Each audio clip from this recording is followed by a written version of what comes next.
here with the People's Small Council, and you're here with Gerald. What's up, I'm Shub. Hey, I'm Samir. We just finished watching Game of Thrones, Season 7, Episode 1, Dragonstone, and it was amazing. Yeah. I would agree with that. I mean, It was a really good episode. Phenomenal, Yeah. actually. so Okay, there's all a right. certain level of groundwork that I feel like every first episode of Game of Thrones definitely lays down, and they definitely laid that down flat and gave you some action and some things to look forward to. But the way that they came in with the phrase, in this big room, and you're like, is this a flashback? Did he not die the other season before? And you're watching this really ominous thing going on in this hall, and then partially through I'm thinking, this is Arya changing her face. And then you kind of know what's happening and what goes down, and you see the beautiful vengeance that took 2 seasons, before you even see the totality of what took place. Sure. Yeah, man. It's just like you fed him the soup of his children, and then you murdered the entire family, all those responsible, in one fell swoop. It was vengeance at the highest level. Only needed to be executed by one person with the sickest skills. It's like whenever I see Arya in a scene, It's going down. you figure it's going down. We were sitting here, we were all three watching this episode together, and when immediately I saw Frey, like something was like, wait, something's not right here. Did the remote break or something? And then I realized, like, you know what? It's a flashback. Like I was so certain it was a flashback. That was 100% me. And then I heard you mutter halfway through, "This is Arya," Yeah. and like you had I had come to that. Like at the same time, I had come to that realization too. Because when you're paying attention and you hear him talking about the fact that Winter's here, like that was a really clever scene, really good pickup on your part. The one takeaway that I got from that scene, right, was when she said, like her ominous words to the people she left watching, tell them who did this, that classic mafioso thing, and what she says is that let them know that Winter, sorry? Spread the word. Spread the word, yeah, exactly, yeah, let them know. Spread the She, word. and I was like, is she gonna say her name? She didn't say her name, but she did say, Winter came for House Frey. Winter came for House Frey, and essentially that's what she's saying. And it got me thinking about this one question, and I'll throw it back to you guys or whatever. But it's like the whole time we've been hearing that, as book readers and as show watchers about Winter is here. Those are the words of House Stark, and it had me thinking, like, wait, maybe that means 2 things. Like Winter is coming, but like we are Winter, Right. Like you know what I mean? Like Winter means that you've gotten like the North members, we got you, got certain- like Winter is like us, be scared of us. And, she actually said this line. It was like, leave one wolf alive and the sheep are never safe. And, Yeah. Cold. Yeah, that is cold. That is cold. Calling Yeah. everyone sheep. Yeah. No one was safe. That was crazy. Arya's got, the set of skills that she has, right? It can be used in a lot of ways. Yeah. One thing to say about that too is this, Arya's training was to be exactly this from like everything that we've seen, and the fact that she is coming through for vengeance on those names that she put the hit on is crazy. But even I watched like the last episode of the first season, and it was just like after her father got assassinated, it's just like, oh, you could be like, oh, you killed my father and stuff, but it was like, nah, someone grabbed her up and was like, hey boy, da-da-da. It's like, I'm not a boy. So she could be a stranger. She is the stranger. True. And it was just She's the stranger with a mission. She's It's the crazy. stranger. No, okay. Like if the seven god was a legit god, which I am convinced it's not, she would be the stranger. I would definitely agree. But like one of the things I really enjoyed about it was that everybody was in this episode. Usually, the cast of Game of Thrones is so wide and so big that like usually in a season opener, year after year after year, like there are stories that you're left waiting to see how they wrap up the next week. But in this episode, we kind of know where everyone is. We know exactly where everybody is. Like we don't know what's gonna befall them, but we know exactly where everybody is. I forgot about Dee, by the way. When I was like, because everyone was in this episode, at some point I was like, dude, man. When she came up, I was like, because I had thought about that like halfway through the thing. I was like, dude, man, everyone's in this episode. And at the end, I was like, dude, there were so many people on the show. I totally forgot about Daenerys and Tyrion. But anyway, that's that. You talked about Arya. One of the next scenes that we saw was the Bran scene. Yeah. Bran arrives to the wall, which was really cool. You know, Dolores Ed was there to welcome him, which I thought was really funny, and he didn't. And we've never seen those two characters meet. Yeah. So it was like there was that one part of the scene where he was testing Bran to see if this is if this was actually Jon Snow's brother, which I thought was really kind of funny. But it's like, yeah, that makes sense. Like, you'd want to know that. But then the biggest thing about Bran's scene to me was when he and there's a little bit more going on with the scene, but when he says to Dolores, like, this is where you've been. You fought the White Walkers and you were here and you were there. I can't remember exactly specifically what he said right now, but what the takeaway that I got from that, right, was that now they know. Now they know. And here's what I mean by that. You have a character like Bran, and I think at some point we'll probably touch upon Sam, who like now we know stuff. There's a lot of things that are significant to the world of the winter. Yeah. That like now we have people with answers. And that's huge, I think that's huge to the story, because I think so much of the story is like them trying to figure stuff out. And it's like they got stuff figured out. Now Dolores Ed came with that interrogation, like, how, prove to me how you know Jon Snow. And of course, like, any regular person would be like, oh yeah, he likes to eat apple pies, and anyone who knows Jon Snow would know that, Instead he was like, yeah, you've been here, you've seen this is who you are, It's like, I know you're in it. All right.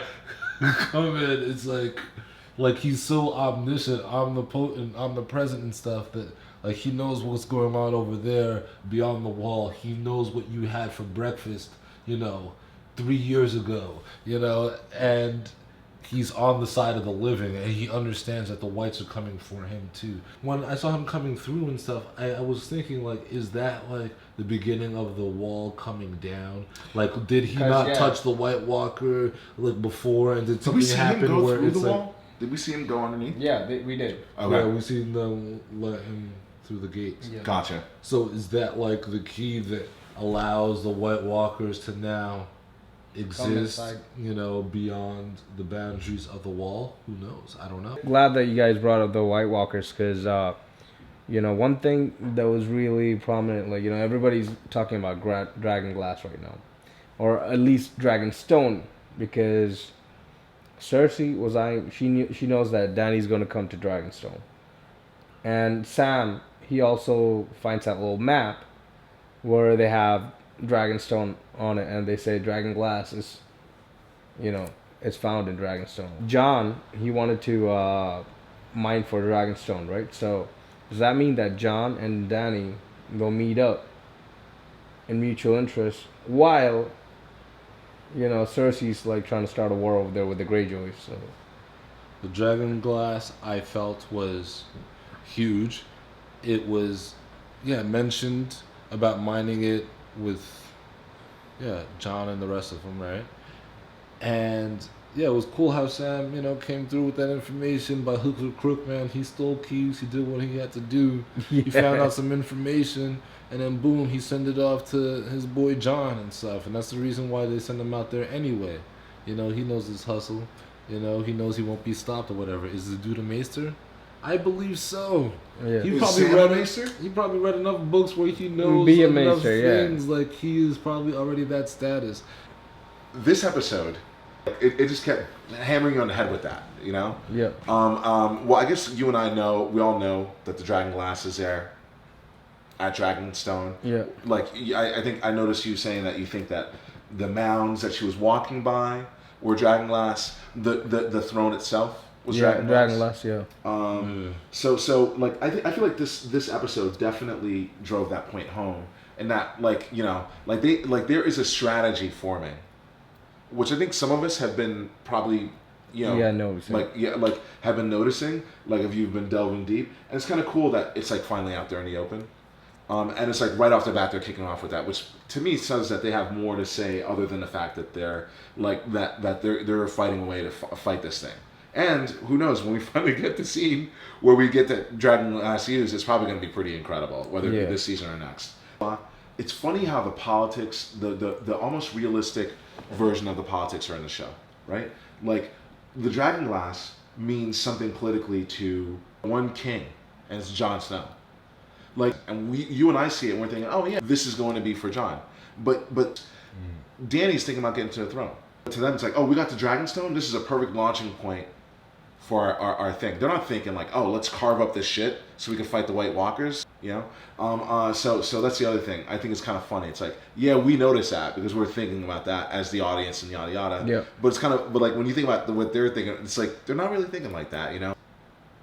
I think that the similarities or the ties between Cersei and Sansa is something that we probably should be taking a look at. Sansa was talking of Cersei so glowingly. It was just like she was in admiration of the way, the cunning and the conniving attributes and traits of Cersei. You know, almost to the point where she, in direct, you know, plain view, challenged, you know, something Jon was saying and stuff, you know, the person who is said to be the king of the North, to play like these Cerseian politics. It's like, oh, your house was here, but these guys had my back, or, you know, at some random time, so I'm just gonna give this land to fucking Littlefinger over there and stuff. It's like, you know, nah. And that's something that Cersei would do, undermine, you know, for the sake of, you know, challenging power and then elevating herself and stuff. And then I was thinking and seeing the two similarities. It's like the school of Littlefinger. You know, before he was on the small council of Cersei and stuff, you know, polluting and talking, backstabbing, and finding out all the information he can or whatnot, and maybe in one hand corrupting Cersei and making her even more, you know, paranoid and prone to wrong decision making. And it seems like maybe that's the case over here. And his cunning, you know, in trying to achieve whatever ends he is, he's letting out whatever information and making her play this game that is not the game that the North plays. They play by honor and code, and I don't know if you guys saw the same similarities. I got that on the surface. I kind of agree with you, like, because I kind of feel like it was on the surface where they talk about the Sansa Cersei thing, where they kind of where Jon says that directly. But I think that when you think about it, maybe you can make a connection. I'm sure that there are things that make them similar, but I definitely see Sansa's actions as a natural evolution of the stuff that she went through, and I'd agree more with the fact that Littlefinger's connection. I'm glad that you brought up Cersei and Sansa, because, you know, I was looking at Greyjoy, you know, how they brought him in. So, see, Cersei's at a position of power right now, and she literally has enemies all around her. Now, what does she do? She gets a fleet of navy that, like, you know, that's going to be under her command. Now, do you think that she might marry that Greyjoy dude? That's debatable. The one thing that I took away from that scene is, what is a gift, you know? And at some point, please. So, go for it. There's this thing, well, I guess it's a spoiler thing, but like, I guess we could talk about it later. But I was just curious, like what the gift might be, you know? Because obviously, like, you know, if you watch, you know, any TV and you understand writing, obviously it's like something that's foreshadowing something. Yeah. So I was just curious about that. Like, what could that be? And I guess it's something I could possibly save for our prediction / spoiler section. So yeah. But that's the one thing that I walked away from. What's gonna happen there? Also, last thing I have to say about that dude, we've seen him before very briefly. Like, it was really cool to see this guy, because we've only seen him in one episode. Yeah. And it was really cool to get a 3D picture of what this guy is. And he's definitely, I don't know if, I think I heard Jamie say or imply that he's got a few screws loose, but that's what I walked away thinking. Like, this guy's definitely got a few screws loose. And it was pretty, and in a way that I thought was really cool of a character, you know? Greyjoy? I thought it was an interesting character. Yeah, I thought he was an interesting character too. He was very aware of, you know, his mark in what I saw, you know. I mean, although even still, it seemed like, Cersei turned him down and stuff, but he was saying all the right things and, implying all the other things, like, hey, don't trust your brother over there. And hey, I'm gonna do better. And look, I got all these ships, and you can marry me and stuff or whatever. It's just like, all right, like his very presence and stuff is like, at best, at best, an annoyance to Jamie. At worst, it's like this motherfucker.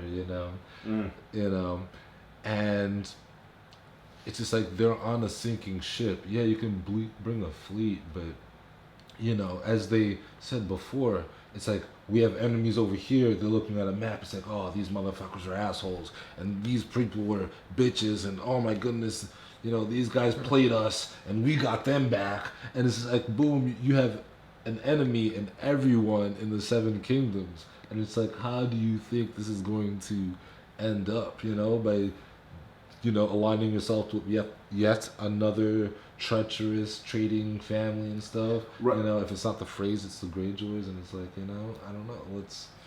Yeah. Something you touched on, I think, was interesting. I'd love to talk about, like, maybe next week, or maybe we might even open up to you viewers and listeners to Q&As, things that you might want to hear our opinions about, or maybe like as book readers, like our thoughts about. But one of the things you just mentioned, which I thought was like we didn't even touch on, was you just mentioned how that Greyjoy dude was like, you shouldn't trust your brother, implying Jaime essentially. Yeah. Like, I already see the seeds there forming. I feel like Jaime is questioning her authority. Yeah. Which I think is interesting. One little tidbit I'd like to jump on is a little bit of really good editing I saw. And that was that scene where we are introduced to Sam. He's at the Citadel, and he's going around pretty much being the library maid, the chambermaid, as well as the guy who feeds you. Yeah. And I love this scene. It was at first it was very far apart, but I saw what they were doing. It's like, he's like emptying the pot and looks like crap, and then all of a sudden he's getting the books, and all of a sudden he's giving the food. It's like, oh, like that last cut where he's dropping the food. It's like, oh, it's just like him dealing with the dump, Yeah. And then like I just got wrapped up, and I was like, oh my god, this is really, really funny. And it was a little gross too, but you noticed something in there about like the fact that like he kept looking at that closed room. Yeah. And I think that goes back to what I was saying before about how now we know, or now Westeros knows. And it's like this age. It's like we're gonna get enlightenment, and we're getting enlightenment pretty quickly as to how they're gonna deal with that problem, the White Walkers, yada yada. But that's all I got to say about that. Sam, good editing. But you guys anything to say about this about Sam and his role, a potential role in this season, the rest of the series? Let's talk about Sam and his and the Archmaester, so-called boss of his. Okay. Sam is trying to like warn him about how the White Walkers are going to come, and he's like, you know what, we'll probably survive this one, like we've always survived, and we are the people who like keep all the knowledge, which is that's how any kind of institution would be, and like it, and that scene over there, it's it shows how like the Maesters, they don't really care about what's going to happen with the White Walkers or not, and they're not willing to share knowledge. Right. He cannot seek help from the right people. But another thing is, Ser Jorah, you see him reach out to Sam, Yeah, which and is ask crazy. him, Yeah, it's crazy. See him reach out to Sam and ask him, if the nerds came through and whatnot. But yeah, speaking of Sam, because I feel like, his scenes were kind of a little quick, although there was that one beautiful edit as well, where they'll show his daily progression, his daily routine, and then until the feeding of the people was no different from the gunk that he was shitting out and dealing with, and it was just like amazing and stuff. But he had to deal with all that, just so that he could get to the right knowledge and stuff. Every now and again, between feeding some people and dealing with some shit, he was in the books. You saw him on this row, that row, the next row. So presumably he's probably already read them all. He is that good, and he knows what's missing. and he knows where it's at. And his so-called boss cannot keep him from it. And then there was a question. It was like, "Are you a maester?" Like, it's definitely this hierarchical thing. Like, all right, little one, you work Yeah. your way up, and then one day you'll be like us old people, telling you that time's come and gone, and winters come and they go, but they We're always here to happen. stay, yeah. He's not a maester on the level of which Sam is and stuff or whatever. You know what? Sam knows where the information's at. He knows where to get it, and he did what he had to get it and stuff. Very resourceful. If anything, the definition of a maester. I mean, if I could say such a thing and stuff. If I qualified thus to give the honorary bestowment upon Maestership. go with God. So but as soon as he found out the information, the first bit of information that he needed about the dragon glass being at Dragonstone, Yeah. the episode and stuff, it was like boom, he got word right back out, and his resourcefulness was not just held off until he came back. He was like, Share knowledge. share knowledge. The keepers of the flame, is not to be withheld, and codified in such a way that it's a detriment to the people who need it. And I feel like, Sam, he's coming through and doing his due diligence, man. He's a savage. Nothing will stop him. He's Yeah. the man. Dope. Sam the man. Dope. Sam the man. The Hound. Well, I was thinking of talking on the Hound in general, but I was thinking like losing my religion is like all that I just saw. No, yeah. If you could just superimpose like a new school song to that old school vibe show, it's like that like this dude the Hound before didn't believe in any fucking religion and stuff, and very matter of factly just thinking back on from the first season to now, like he'll kill a boy, Yeah. I chopped the boy down, they said to chop the dude down. Like he doesn't care about, anything. He doesn't think about their lives thereafter and stuff, It's a means to an end. I have to kill this family so I can get across the lake. I will do that, But this part, it was just like, why are we here? And he knew exactly where they were and exactly the state of affairs that those people would be in and stuff or whatnot, It's like, why did, he bring you back and stuff of all the people, So there was a very crazy question of why they were here.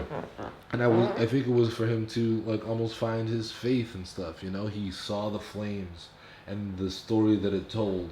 They're foreshadowing that the wall is there and the walkers are coming. So he has a very unique knowledge of what lies ahead, which is cool, and something to believe in. Like he's looking into the flames that burned him as a child, and like, that he's been so fearful of his whole life. Almost like that, it was like being baptized in the flames as a little boy, like permanently disfigured through life, just so he can exist beyond death to this cause that is, to save the world almost, So like, the seven gods stuff or whatever, he forgot the words and stuff, but the act that he was bearing someone, and picking up a sense of care for, these lives there after the fact and stuff, was actually like maybe finding a new religion, Word. or an authentic one. Hound was always scared of fire, and it's through fire he found his salvation. Right. Right? And the Hound, he has gone through a lot, actually. He almost died once when Just Brienne just sliced her up. Yep. Whew. Yeah.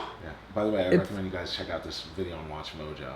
It just came out a couple days ago. The 10 best battles on Game of Thrones. Just what you just said, just reminded me of that. And so yeah, like it's as if he has been reborn.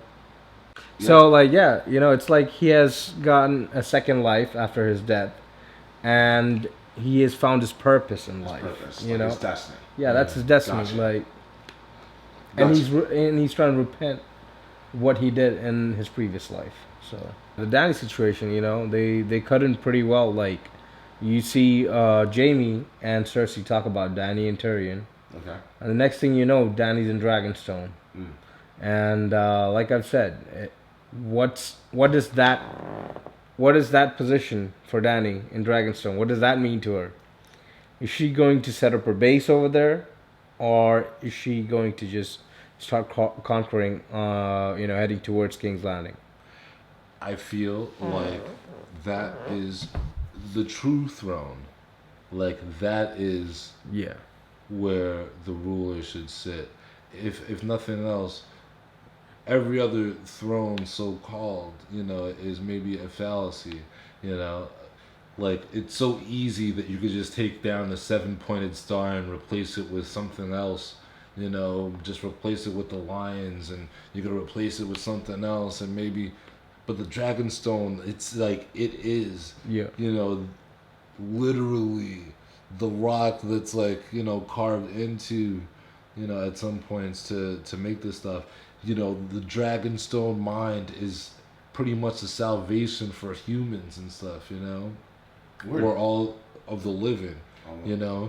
And it seemed like the way the chair, the throne was etched into the stone. It was like it wasn't going to be moved the next week or dragged out the week thereafter and stuff. Like it is there forever.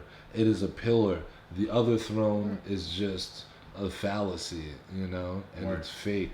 So and then the Danny like dichotomy between like her coming in there, it came in through no words at all. No words needed to be spoken. You saw the scenes, boom, from here, there, touching the sand, coming through, walking past the throne as if like, I don't even need to sit here to be queen.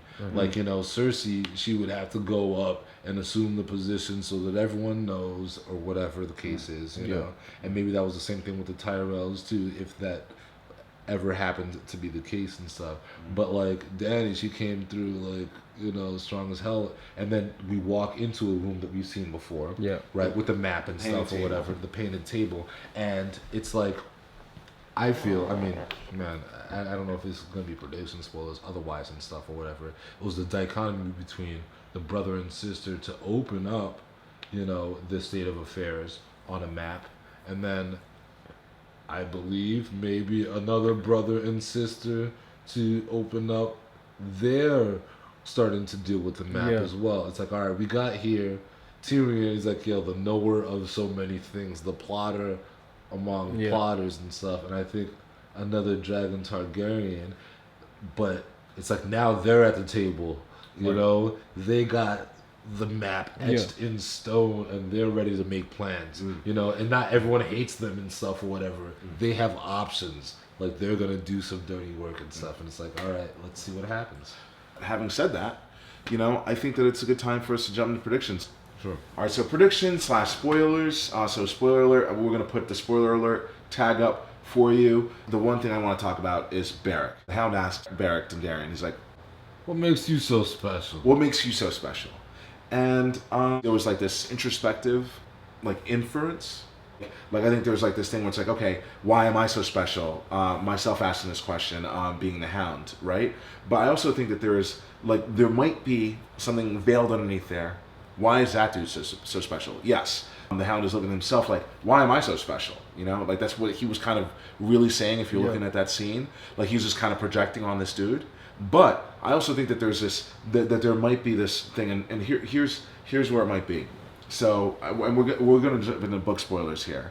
In the book, Beric Dondarrion is the one who creates Lady Stoneheart, and what he does is like he takes his dying breath or his last life, and he pretty much gives her CPR and makes her born again into Lady Stoneheart.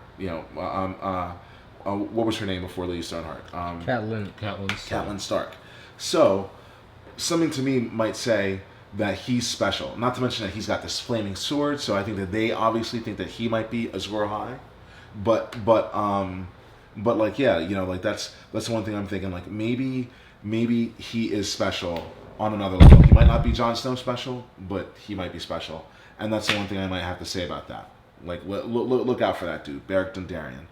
Arya meeting the pack of wolves that's led by Nymeria. Okay. That's one, because she's already in the woods. She's amongst like Lannister folks, right? And that's where like Nymeria's out, right? She's out.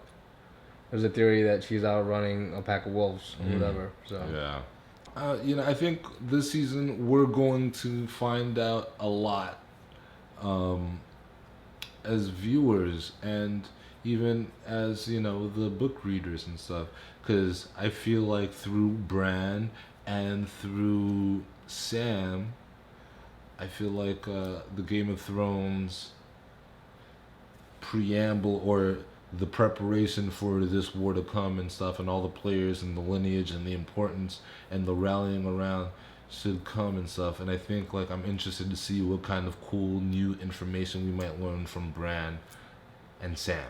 Regarding the White Walkers? Yes, regarding White Walkers, Targaryens, lineage, powers, Okay. and such. Yeah, I'm Azor High. Hey Space Couchers, I hope you enjoyed this last video. If you can, please like, comment, and subscribe for more content.